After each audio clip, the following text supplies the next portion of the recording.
Yalla, come along with us to the Afrikaner restaurant in Glasgow. So yalla, I cannot tell you how long I've been listening to go to this restaurant because they do African-inspired dishes. Anyways, yalla, the waiter just took us over to our table and handed us a menu. But because I'm mos niks gewoonlik, I already looked at the menu on the website and studied it out of my head, and I'm only here for one thing and one thing only, and that is the bunny chow.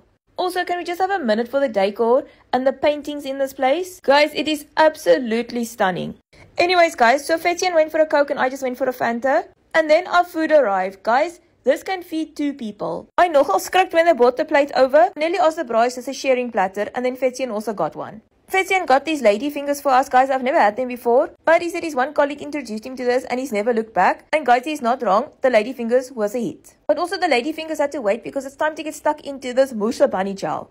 I don't know why the bra gave me a knife and fork. We don't do that here. It's fingers first, guys. And yo, when that first mouthful hit, I was transported back to Durban. That 2 times I ever went to Durban in my life, I've now been there 3 times. Cause hierdie ding was delicious.